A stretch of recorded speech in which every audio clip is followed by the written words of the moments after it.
Mileage करतात हे वर्ष आणि याचं डिस्टन्स खाली आहे गेला तो जातो बरं झालं त्यामुळे ट्रकांना काही नाही जिथे ॲक्सिडेंट झालं मला वाटतं 1 वर्षाचं कमीत कमी 4 ॲक्सिडेंट झाले आहेत ते एक्झॅक्ट स्पॉटला आता मी तिथेच आम्ही सर्व आलो आहे 4 ॲक्सिडेंट झाले आहेत. नॉट स्पीड ब्रेकर ना काय फलक लावले आहेत त्याच्याबद्दल काय केलं गेलं आहे त्यांना रेड झोन डिक्लेअर केलं आहे का ऑफिशियली ते मला सांगा. स्पीड ब्रेकर लावणं गरजेचं आहे. नाही असेल फोटो आणि व्हिडिओ मी तुम्हाला सांगतो ते लावणं आवश्यक आहे. पाहिजे लेटर पाहिजे तर माझं लेटर घ्या पण हे थोडं ते थांबावं लागेल. हे सिरियसली घ्यावं लागेल जास्त म्हणजे अति होऊन चाललं आहे आता. आणि हे परत काल मला जमलं नाही शिरपूरला अडकलं होतं तर कालच आलो असतो मी इथे ऑन द स्पॉट.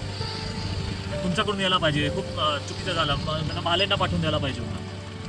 तुम्ही रबल स्ट्रिपपेक्षा स्पीड ब्रेकर का नाही लावत? रबल स्ट्रिपने काय होतं मोठे जे व्हेकल असतात त्याला काय फरक नाही पडत रबल स्ट्रिपने. हां ते फोटो पाठवा पण इथे गरज आहे आणि तेवढंच आहे इतर पण आहे काय रस्तेमध्ये जे डायव्हर्जन आहे ते खाली जातात खराब झालं आहे ते तुम्हाला